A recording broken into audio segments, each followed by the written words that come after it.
This episode may contain strong language and adult themes. Viewer and listener discretion is advised.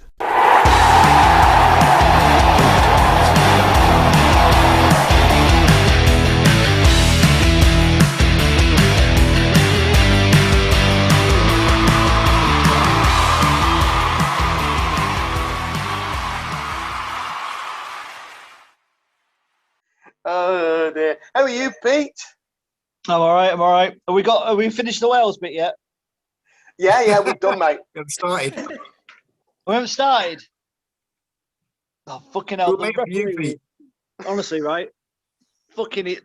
Take off that black jersey he was wearing, and it fucking said red all over him, didn't it? Well, on that, welcome to tonight's 22 Dropouts, where there's nothing contentious at all going on. There is nothing's happened over the weekend. There was an odd bit of like touch rugby or something going on, and there might have been the odd football game, but in terms of rugby, Well, there's a football attitude for some things, I'll give you that. Now, I suppose one of the things that we should do, in all fairness, now, is like we did a few weeks back and just mute Julian for the next 45 minutes so that he is absolutely steaming out of his ears before he speaks. The problem is, unlike Sam, I know how to turn the mute off. Yeah, I could be hashtag Jackie Weaver, because she's got her own hashtag now, and I could put you in the waiting room, even though you tell me I've got no authority here. But there you go. So it is that time of the week when we must talk all things rugby. So, Sam, I am coming to you first because we're going to make Julian We're going to talk about the Scotland game. So it was a good win for Scotland again, mate. 28-0, second time since lockdown started. It never happened. It's not even true. Stop making it up. No, my question to you is actually not about the Six Nations one little bit. It's about what the fuck is going on with your top. Well, you see, it's actually related to the Six Nations. So, how many players are in a team for rugby? It's 23, right? Well, if it's Wales, it's 24 because you've got an extra Frenchman. Okay, that's fine. Right, so 23 players. Right, 23 players, right, and okay, and this is obviously, what am I doing? I'm wearing my top back to front because all the English team had their back turned when they got their try scored against them. What a bunch of muppets. Right, so I suppose... Under the sticks is Sam, have I ever told you I love you? Have I ever told you I love you, Sam? I hope not. I really hope not. Sam, I really hope not. Thank you. Sam, I've never known somebody to come up with such a shit fucking excuse to wear a shit top. Honestly. I wouldn't mind if it got a decent beer. You wouldn't be bitter, Pete, would you, by any chance? What are you? That's a bit of friggin' lemon, you are. Sam, let's just see. Let's see the sponsor on your top, mate. Sam. Hang on, Pete. Hang on. So we've got that. Now, what would you rather have? That or one of those? No comment. Yeah. I need that sponsor on our referee shirts here. We need to contact that. I'll give them a buzz because that's not the funniest that they do. They do shitloads of funny beers. Right. So okay, Sam's boarded up, and we've allowed him to because we messed him about and caused him some mental anguish and some grief, for which we're very, very well. No, we're not fucking sorry at all. Yeah, get over it. Seriously, mate, get over it, cupcake. But Julian, yes, sir. Seeing as you and Sam have brought it up, and Sam particularly about the not England 23, but the 15 that were on the pitch having their back turned. What's your take now on the first Welsh try? My take then was, bloody hell, what the referee done. He's an absolute idiot. How the hell did he let us get away with that? But I also thought, good on Bigger for actually getting away with it.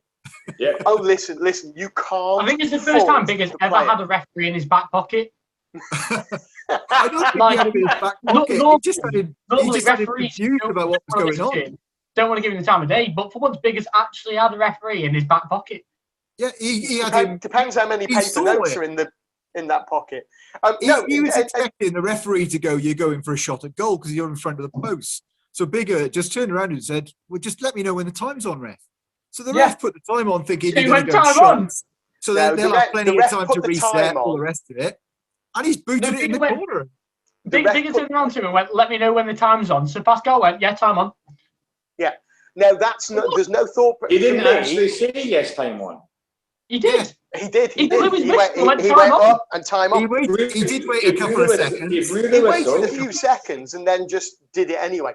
So for me, there was 20 seconds between him saying go and have a word with your players. It was 8 seconds after Faz had finished talking to his team. Right, he actually blew the whistle and pointed to his wrist to say time on without him actually saying verbally time on.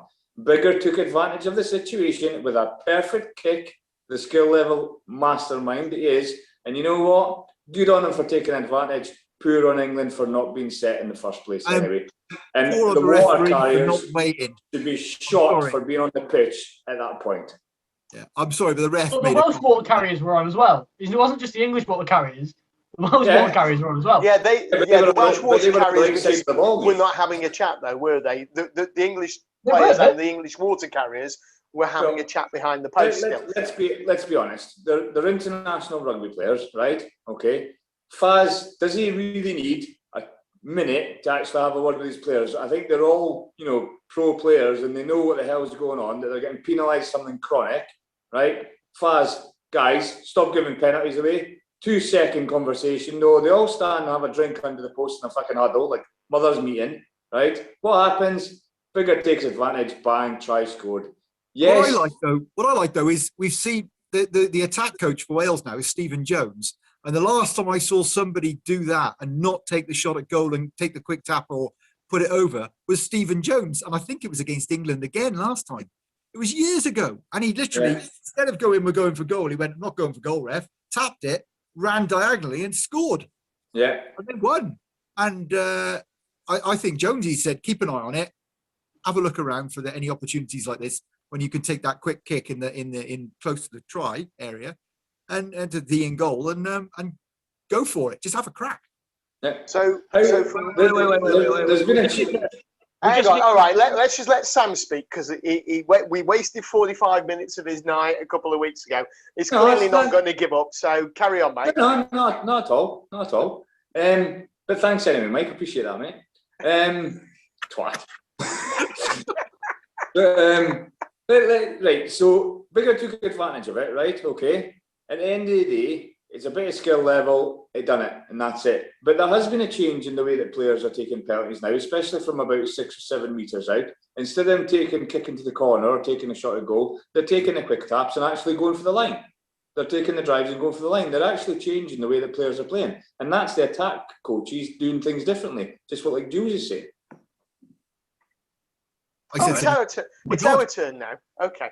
Right. No, it's not your turn. It's Pete's turn. Pete wants to have a better moan. Yeah, go on, Pete. You weighed in before I put some sort of spin on it. But, well, first of all, right, Sam, you dressed up like a polo player. Thanks, Bob. Thank you. All right. There's no rugby about you at all. All right. If France were playing this weekend and beating Scotland, you would have been definitely right. You've been definitely like really quiet in the corner with the dummy in. All right. Yeah, but that didn't happen though, did it? It was England that lost, not Scotland. So not yet. No, it'll happen next week for you. No, it won't because Scotland won't have the play. So my thing in the build-up was the penalty that Farrell gave away. The referee went, "You never rolled away," and when he spoke to him, he went, "You rolled away on the wrong side and not quick enough." Yeah. And he said, "Well, what is it?" And all right, that was the whole thing. Is the referee's communication for the whole day was poor. I'm not going to dispute the kick into the corner. If you've got a whale, if you've got a team that genuinely wants to have a go, it could have all fucked up, and it could have been Scotland kicking it out over the dead ball line, which they're notorious for. It could have been one of them. That's brilliant. That's absolutely brilliant. Ingenious, right? And the fact that, but I quite liked what Farrell said to the referee right after, right when he blew the whistle.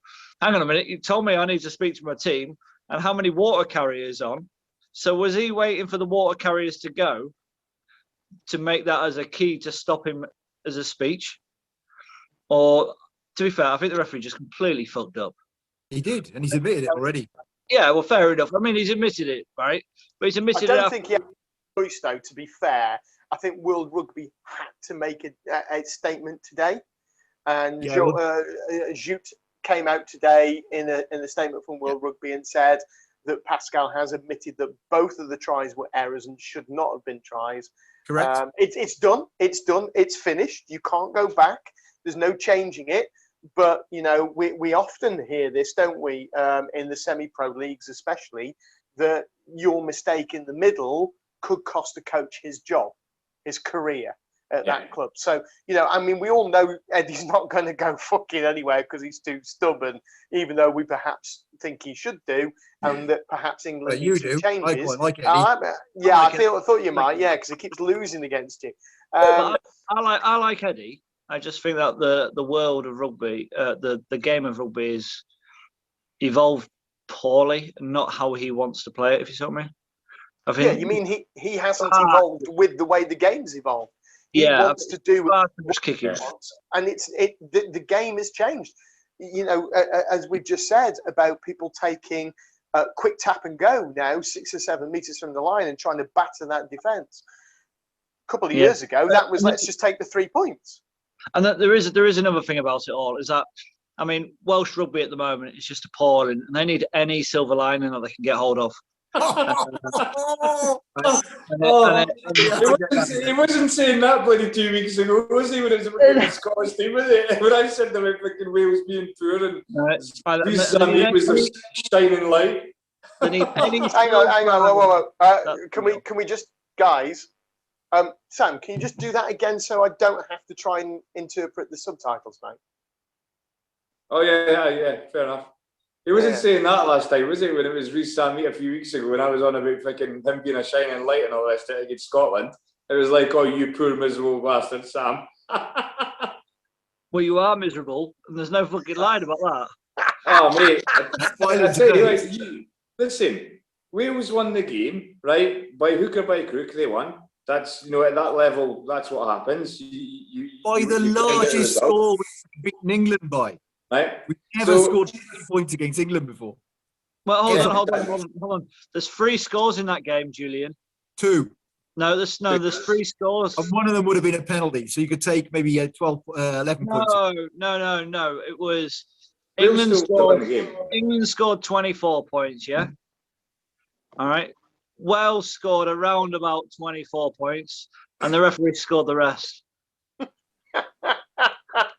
Actually, Jules, I've got to say at this point, and it's unlike me to agree with people, he's got a bit of a point. No, he didn't. Oh, okay. So anyway, look, we're so used to playing with a man down that you had to buy the referee. You had to buy the referee to say, don't play the players off. It's getting stale now, so we have to go 16-15. Okay, so 15-14 is old hat, isn't it, Jules? Exactly. Did you so last week, Pete? I'm not going to lie. Is that England should have been like Mario Toji should have been yellow carded. Yeah. Oh, hell yeah. Oh, great. Okay, there was an incident during the game. Someone explained to me how you're still bound in a ruck. The ball comes out, in a maul. The ball comes out the back and he charges it down. He's still on side. He was bound into the ball. He's still on side. He's part of the ball. He's still on side. That's fine. How, right? When a player asks a linesman, am I still okay? They know for a fact they've cheated all the way around to get there. Yeah. Right? And for the linesman went, yeah, you're fine. And he just charged him down. So the point here is, at the end of that maul, he was in a legitimate position to break off and charge down the kick. The fact he probably got there illegally is another failing of the officials. No, I've watched that again. He didn't get there illegally either. No, he didn't. He didn't. He was legal. Perfectly fine. He joined in. He's been bound in the whole time. He's in the ball. He's come off the back of it.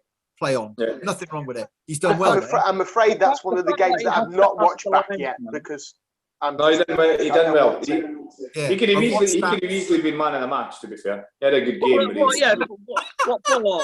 To give the ref. Can we just touch on that for a minute? How in the fuck did Falatau get man of the match? He was non-existent for the entire game. I didn't hear his name mentioned once. He had the And he got most fucking man of the ball match. carries and most yardage of any player on the pitch. Have you Yeah, seen the match Yeah, they stats? give it more than him. And the proper I've seen Welsh the name too. The But Welsh more name than you've him. ever seen in your life. Who? Actually, Jules. Who played number 8 for England? Don't know. That's the whole point. Exactly, that's the point. So it had to be Falatau who was going to get man of the match. No, you're wrong, Sam. You're wrong. The guy who made the most meters for Wales and scored the most points was Pascal. He should have got man of the match. See, I'm not daft.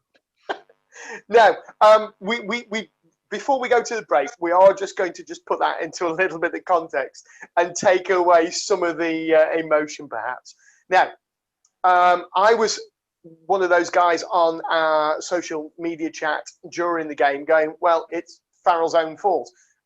I didn't understand because I was on the call at the time that actually the referee had said, yes, time is off. Now, we all know that those players do not need a lecture from their captain. What that time is, and I don't care whether it's England, Scotland, Wales, France, Ireland, or whoever, what they do is they get behind and they have messages passed on via the water carriers and they talk about what's next. We all know that happens. But the point is, if you've said to the players, go and have a chat, and they can huddle to do whatever the hell they like, whether that message gets across or not, but you can't. You just can't. It's such bad management to then go, look around and go, yeah, time's on, off you go. You go and score without going, no, hang on. Right, guys, are you ready? I'm about to go time on. None of us on this show would ever, I hope, do anything like that without allowing, after we've told the defenders to do something else. Always ask if the team are ready after you've exactly. And on that brilliant note, Jules, just polite. It is. So, and referee protection, as we talk about, because guess what? There was no referee protection. So we're agreed then that he did give enough time for Faz to have a chat with his players. What he didn't do was he didn't have equity to the English team to make it allowable for them to get set properly. Sam, is that what we're saying? Correct. No. Sam. So you're saying the equity? You're saying the equity is there then? No, we don't know whether he allowed enough time. But what he should have done as the manager of the game is say, guys, that's enough.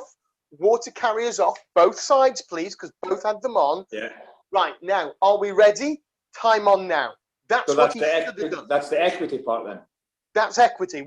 We can't say whether he allowed enough time because we just don't know. But there was no equity and there was no empathy. And on that note, it's time to take a break. We'll be back dissecting the rest of the Wales-England game right after this.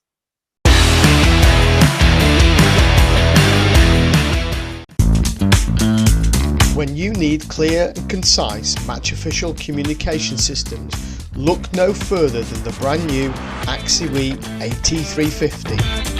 Radios they're always useful, they always help us, especially Axiwe's, where all three of us can be open at any time and we can have open communication. Available now from refcomsglobal.net. Investing profits into match official development worldwide.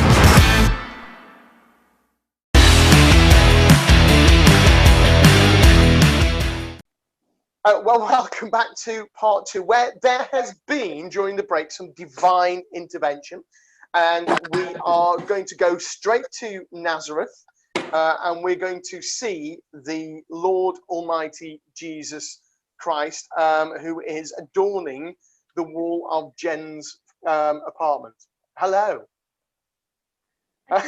Now, I got to say, Mike, he's not really there adorning Jen's apartment. It's just he saw she was wearing a Welsh shirt and just had to hover above it. Now, lending of air of legitimacy to the whole thing. Now, just tell me what. I know Jen's got a Welsh shirt on, and we don't want to hover over that picture for too long. But what was your first comment when you saw that tonight, Jules? I was like, oh shit. I can't You even were like, remember what oh, Jesus, and then realised it probably Yeah. was Jesus in the background. I'd already seen it this morning. Jen graciously sent me a daily Snapchat of this new young Jesuit, or Jesus-like figure. But I feel like I sent him with a filter. Wasn't he You did. wearing You always pink send me a filter. aviators? Well, I usually snap them off my Snapchat so fast that I never actually see what the filter is. Now, there's a whole nother show, isn't there? So, Julian was Jen, going to block me on. Jen, There's a whole sitcom based on this. Jen, just tell me why do you have Jesus in the background today? Well, he is the first half of March from 2019. Well, there you have it. Hashtag you heard it here first. must be Jesus Saint Christ David. is the first half of March. So Could what's be the St. second David. half? It is What's the St. David's second Day. half? His backside. Second half. His donkey. What's that? Now, Oh hello. my God! it looks like David Hasselhoff. Here we go. This has just come through on our chat, guys. What's this going to be?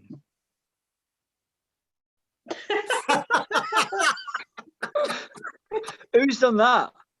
You look younger there, Jules. Chris has been busy. Smooth everything out. Oh dear. Yeah, I think it makes you look better. But there you go. I don't care. We won. Clear improvement. Now, talking about winning, so we've dissected the first part. Now, shall we talk about what constitutes a knock-on? Who'd like to go first?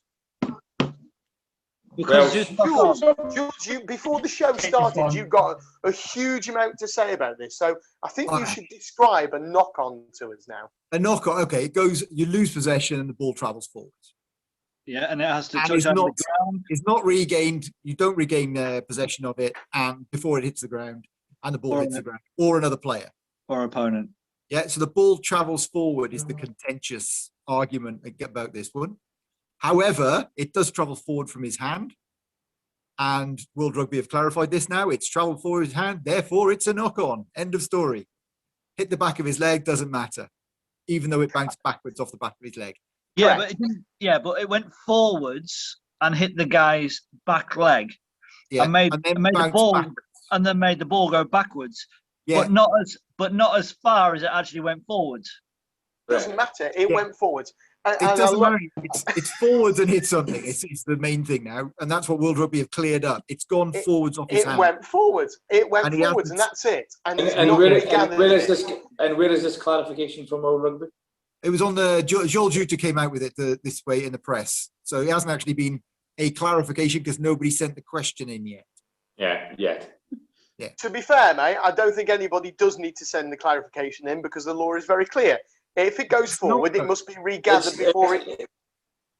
It's not because it went forward and backwards. That's the problem. But it went did forwards. Went forwards. It's like throwing it. It's Did- like throwing it over did- somebody's head. Did the ball touch the ground after the ball travelled forward immediately? Yes. No, it Immediately. doesn't need to be immediately. It Right, says so- he must regather it after it travels forwards. Right, Otherwise, so- you know those really silly catches where you don't quite catch it and you sort of fumble it forward and then you boot it? Well, that's not, you were Knock never on. in control of the ball, therefore it's a knock-on. This Yeah, is but those- no different. The Hold difference. on. The difference there is you boot it and the ball goes forwards. Yeah. When you're allowed to boot the No, ball to forward. the last moment on this one, and that's where, for me, I think, because Pascal has got it wrong. He's seen the ball before it hits the ground travel in a backwards direction, and that's the But confusion. the point is, the TMO was bought in here, and the TMO, the had TMO all the agreed time with in the world. The The TMO TMO had all the agreed with- time in the world to get the right the decision. TMO and fail. agreed with him. Yeah, Yeah, because he said Yeah. the on-field decision is a try. Yeah, Right, so And it then they checked. automatically, or is No, it but a it knock on? yeah, but it automatically, the guy who is the TMO automatically thinks, yeah, it could be a try, but he couldn't find any proof of doing it, even though he didn't. He should have gone to fact, and he didn't do he fact. could find proof. It was fucking everywhere. Of course, it was. They've looked through. If you look at the language they've used, they say, okay, the ball's travelled off his hand and then hit his leg and bounced backwards, and there's the problem. He's actually hasn't brought in that the fact that it originally went forward off his hands. He's gone forward off the hand, onto the leg and backwards. And they So what focused we're on the really backwards, not saying the forwards. So in that is the case, then, TMO did and the the referee ball do actually, not. They do did just the don't ball understand actually the law travel of the forward? game. Correct. They've got it wrong.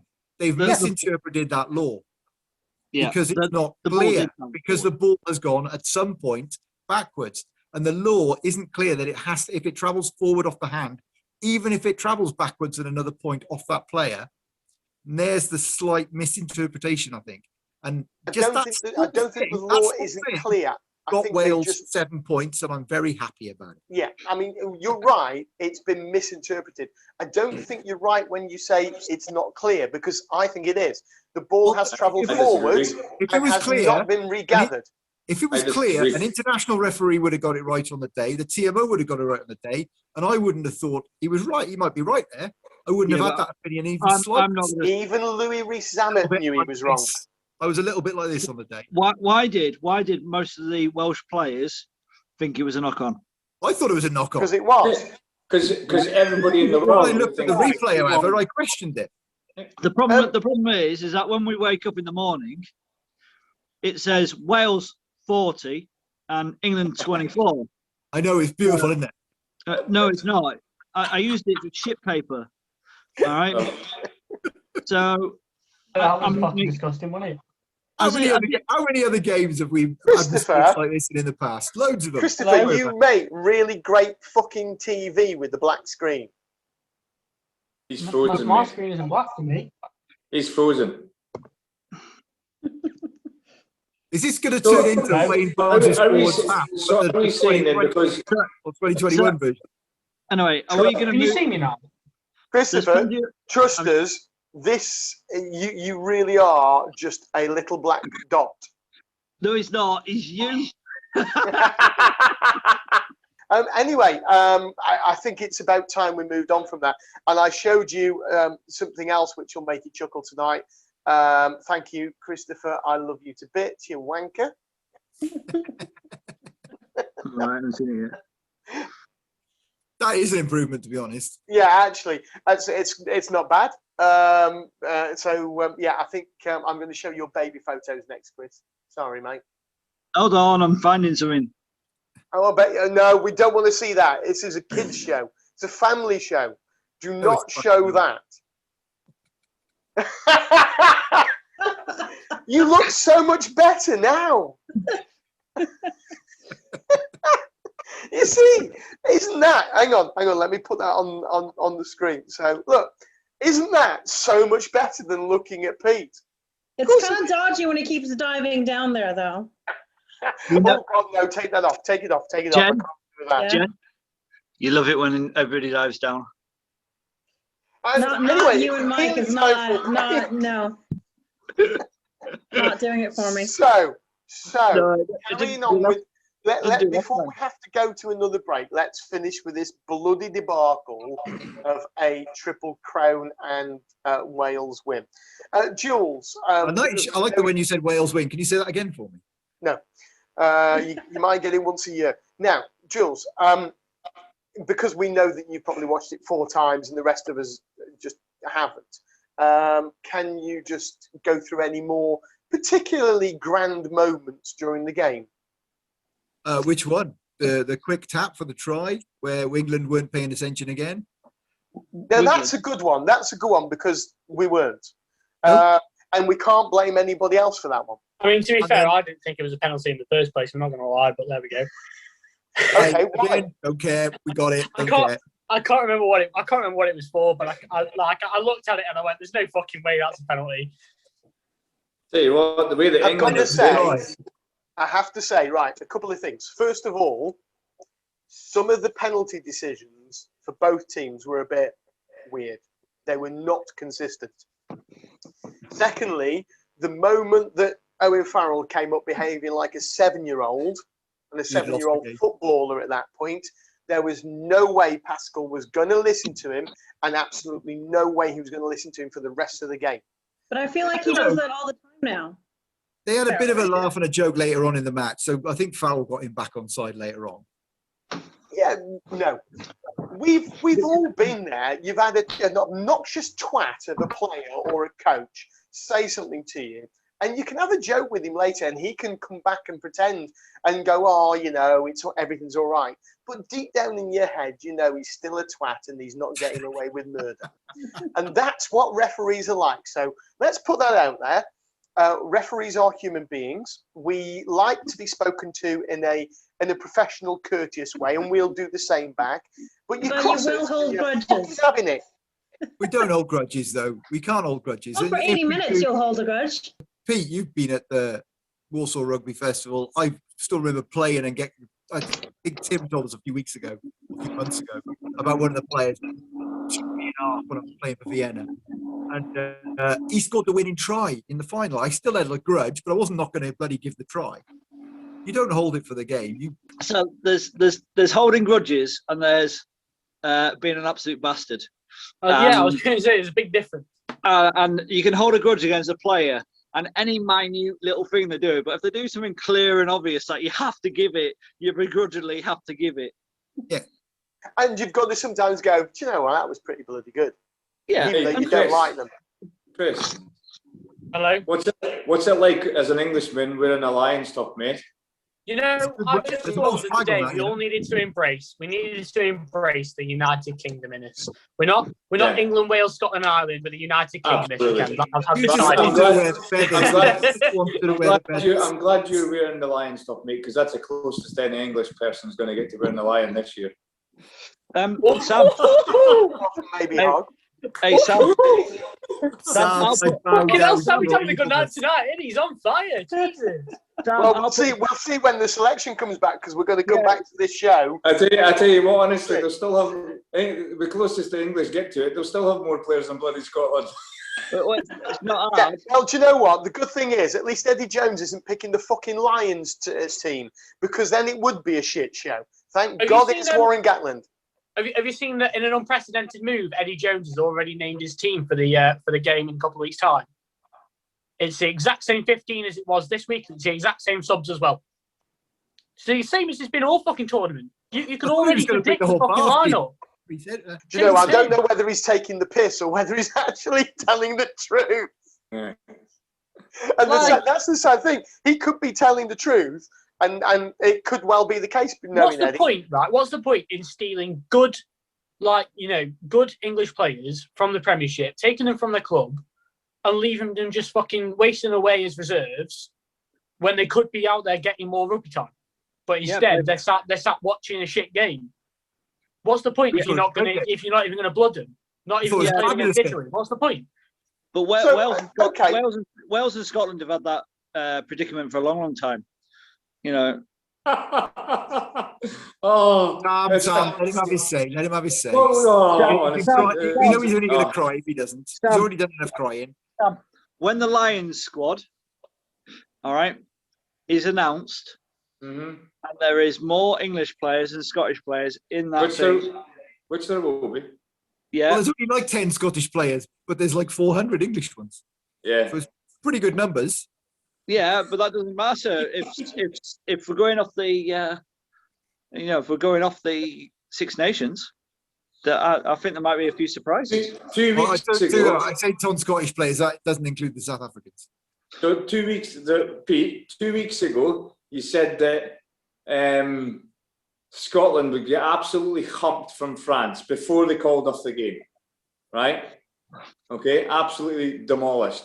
What do you reckon your chances are against France then in a week's so time? Oh, we'll get molested. No. We'll beat the French because we actually want to play against a team that really, really that we want to beat. The French cockpool's going to end up in a fucking backside. We'll beat the French. We've got no chance. We'll beat the French. Talking about France, right? So just to get an understanding from everybody here, and Jen, you need to put your opinion in here on as well. You know, if they decide that they're going to play the game, France-Scotland next weekend, right? And the Scottish players are not available, 10 of them or whatever, because they're playing with the English Prem clubs. Do you agree that that's fair or not? They're not available. If they're not available because of the Premiership clubs not releasing the players, because it's not in the international. Some of them, not all of them. Some of them. Yeah, no, some. I think it's 10 players. 10 players. play in the English league. Then I would not say that's fair. Right. I mean, So, I personally think they should have used the same system as they used for the Autumn Nations Cup. If you get COVID and you can't play, then what was it, 28-0? No way, because it's the only time okay, 28-0 win. Good point. Very good point that Jen brings up, right? Because did anybody notice or read the news today about what actually happened with the French squad and team management? Now, I haven't seen it. So, let me see. Who's the boss of France again? Galtier. Was it? Macron. Not Macron. Philippe Galtier. Galtier, right. So he decided that he was going to have a little jaunt to himself and go and watch his son play rugby. So he pulled himself out the bubble, right? So he went to go and watch his son play rugby someplace in France. Then, whilst they were in Rome, several players decided to go, oh, let's go out and get some sort of pizza or some sort of French stick or some damn thing like that. Right? French stick from Rome, yeah? Yeah, whatever, mate. It doesn't really matter. They went out for grub, didn't they? Right? So instead of staying within the bubble, they decided to go out. And guess what? Now half the fricking squad has got COVID, including the management. Does that make it fair that they've broken regulations with now saying the possibility of the Six Nations tournament organisers, the heads, saying, okay, France, you're going to play Scotland next weekend? Does that make it fair? No, it doesn't. And there is an exact same situation as happened with the Barbars. And they should take the full wrath of punishment. On that note, we're going to have to take a quick break, but we'll be back with you right after this.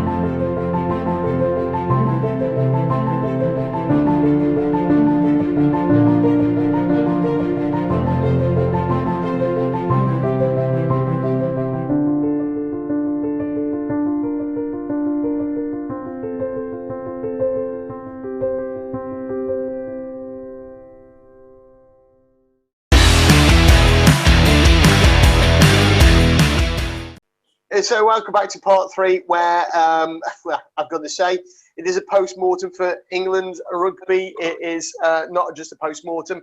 I think we've had the death certificate signed, and we've also already headed off towards the crematorium. And if we haven't had our reputation, our bodies and our chariots burned by now, then we very well soon will have them. So there was some other rugby at the weekend. Of course, there was the that really, really crucial game between France and Scotland, and that went well, didn't it, Sam? Yeah, very well, yeah.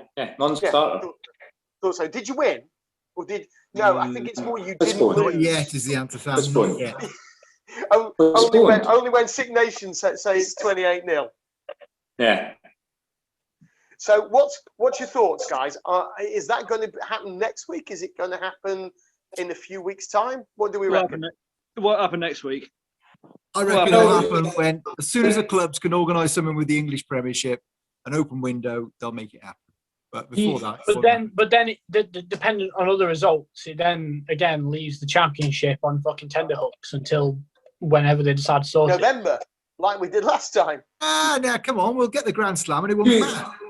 2001 it was for foot and mouth disease when they finished the tournament in October, November. Yeah. Did we have the same issue last year though because of COVID, where we had to carry it over? Yeah, they got finished in We started in November. We played in November, and then the autumn internationals came in. Yeah. So not as far back as 2001 then. Was it Ireland? Was it Ireland that were on for the Grand Slam Six Nations title or something when it was back in 2001? And back in 2001, everything's got turned upside down for them. Yep. Well, it's a shame. So that's two of the 3 games down then. So what do we reckon about the other game at the weekend? Italy. Did you see how short the fucking Ireland replacement 9 was? Jesus Christ! It's about 5'4". Wait. Did you just call a scrum half short?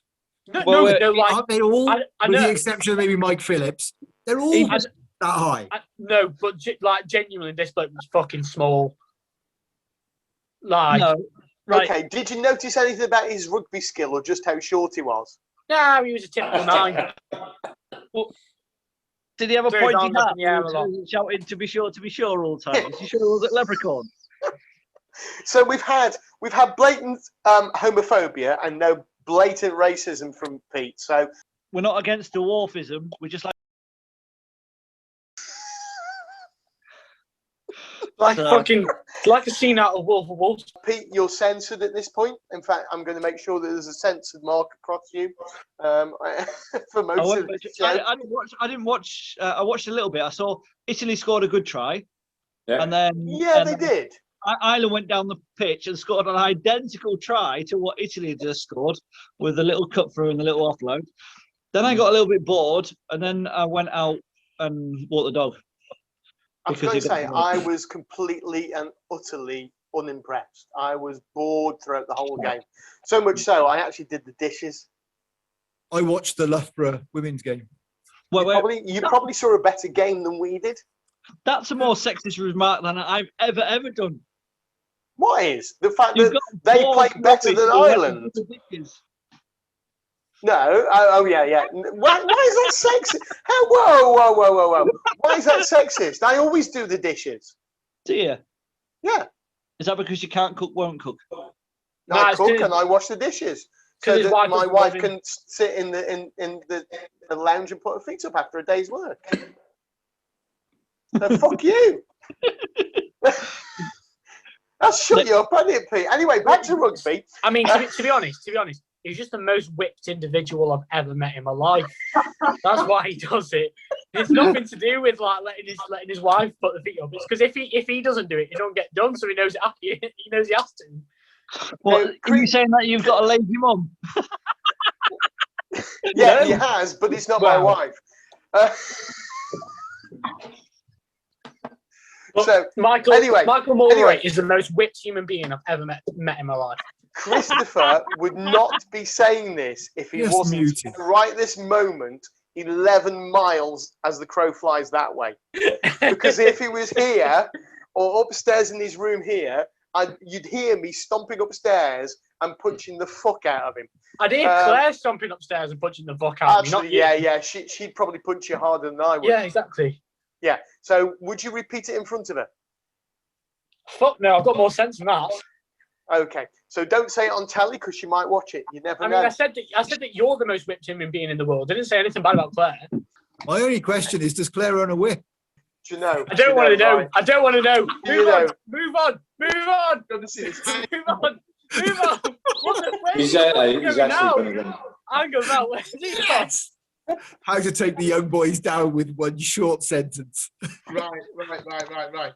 I came in last night. On my desk was this. Oh, you're a happy man, aren't you, Mike? Thinking, what have I done? Wait, hold on. Don't play with the old boys, young man. Don't play with the old boys. I picked it up and I went, ooh. And I went in the lounge and she went, yeah, I took my car through the car wash and the aerial fell off. Hey, you can use anything as a whip.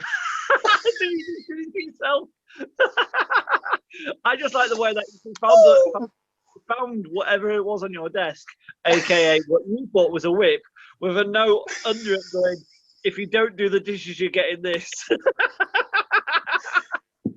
What's worse, right? I'll show you what was on the desk. Put it away. There was that and that.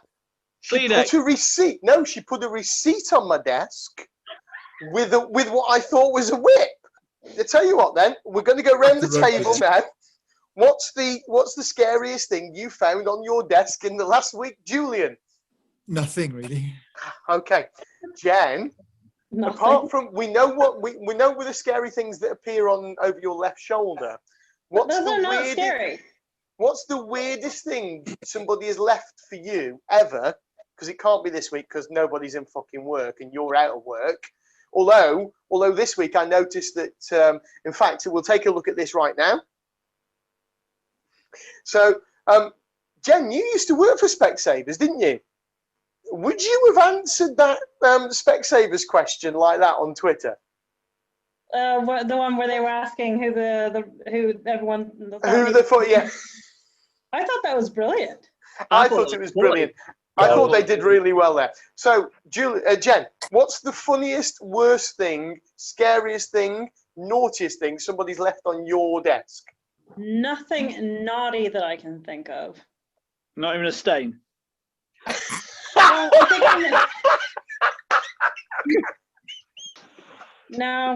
No, at Specsavers, I just had this really nice old man who brought me chocolate. An old man with chocolate on your desk. I Julian handed it over to me across the desk. Sam, Yeah. what's the worst thing, scariest thing, naughtiest thing that you found on your desk that somebody's left? Scariest thing that I found on my desk this week is a tax bill. Yeah, that's fucking scary. Yeah, it's more scary than seeing a receipt. Pete, I don't have a desk. What's the worst thing? What are you doing, Pete? My dog's dropped this ball and won't fucking leave me alone. So, Pete, just because I know, I think we've gathered your reputation by now. What's the scariest thing then if you don't have a desk that somebody's left something on?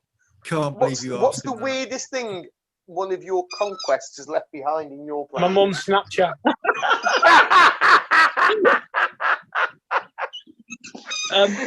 How is your mum, by the way? I've got her knickers in the car. Mum died. I'd be fucking worried if you did. I've been divorced from her for fucking like 15 years. Pete, so what's the weirdest thing somebody's left behind in your place? Or vice versa. What's the weirdest thing you've left behind in the girls' place? I've never left no evidence. Apart from the 3 days, of course. This used to be a rugby show. Yeah, but this is far more fun tonight. No, We've done the rugby. Ireland, Italy took literally 2 minutes, and we've got to fill in time. I left the dog. You can't show any of this shit. No, Jem. In all seriousness, there was more rugby going on this week, and I know you watched some instead of the Six Nations. So, what was the best game that you watched this week, and why? Well, I was just really happy that Super Rugby Aotearoa was back on. So I had my Friday morning sorted, watched a little bit on Saturday morning. What was the name of that player you were a bit confused about on Friday? Oh, Garden Basher. That's what it sounded like when the commentator said it. And the worst part was his brother plays for the Highlanders. Is there another Garden Basher on? So there was one on Friday and another one on Saturday. I woke up. Rugby dynasty. Like the mum's a rugby player, the dad's a rugby player. Andrew Mertens, I think it was his uncle. I can almost picture you imagining somebody running around chasing leprechauns with a bloody baseball bat. You are quite a fan of Southern Hemisphere rugby, aren't you, Jen? Yeah. Why? Well, I mean, part of it is that I lived in New Zealand for 6 years. I mean, I went there voluntarily. I'd left involuntarily. Were you deported? What, they kicked you out? Pretty much. I overstayed my welcome. Hashtag you heard it here first. You know we were talking about Pascal and his refereeing decisions during the Wales-England game. Yeah, I'd rather we didn't, but okay. Yeah, no, but you know how we were talking about that. So yeah, we've missed another talking point, but it wasn't about the ref. What's that? What's he called again? Is it Genge? Alice Genge, not clapping in the tunnel. The non-sportsmanship conduct by him at the tunnel. Was he have his haircut? He's apologised for that, hasn't he? Today, he has apologised. He's apologised for it, but he's also received fucking death threats on every social media platform. A lot of stuff happening on social media. That's not right, is it? I think it's a bit far. I think that's going a bit far for any fan. Yeah, that's not right. But is it right in what he's doing? The way he's behaving? No, of course it's not. Of course it's. There was another not contentious issue. But in the post-game interview, Sonia McLaughlin obviously was interviewing Farrell. She's received death threats as well. Yeah. No, I thought she did a good job. A lot of hostility for doing a job. Well, her job was to try and get an answer out of Farrell about it. And Farrell did what he needed to do as captain and not rise to it. But her job was to he get could an have answer. actually, he could have answered the fucking question. That would have been nice, wouldn't it? Well, yeah, but she asked the same questions to everyone. I mean, they were a bit contentious, the questions she asked. Why not? Yeah, she's Why doing not? a It was a contentious game. She had to ask about the refs' decisions. It would have been really weird and suspect if she didn't ask. It was the main talking point of the game. Exactly. And those are the questions we expected to ask. Players aren't allowed to speak about the referee. Which was, they handled it well by not answering those questions, but she still has to ask them. No, they are allowed to talk about refereeing decisions. What they can't do, and this is a very fine line, is by what they say, they can't bring the game into disrepute. They can say what they think as long as it doesn't cross that line, and that's really tough because that decision is made by other people. So look, Farrell's hurting. Farrell's pissed off, really seriously pissed off because of a couple of tries that shouldn't have been tries. You're right. It doesn't stop her asking, and Jen's absolutely right. If she didn't ask those questions, people would be having to go at her for it. So, it would have been an uproar if she hadn't asked. But with that, listen, there is absolutely, utterly, 100% no place for dickheads like that. On that note, I think it's probably time we said good night, isn't it? Well, you just told everyone to fuck off, so yeah. Yeah, that's a good. No, only certain people. Only certain people. Only the wankers can fuck off. Everybody else, you can stay around and watch our outtake show. Don't forget, we'll see you soon. Good night, everybody. It's been a pleasure, and we will see you next week. Take care. Good night. Bye-bye.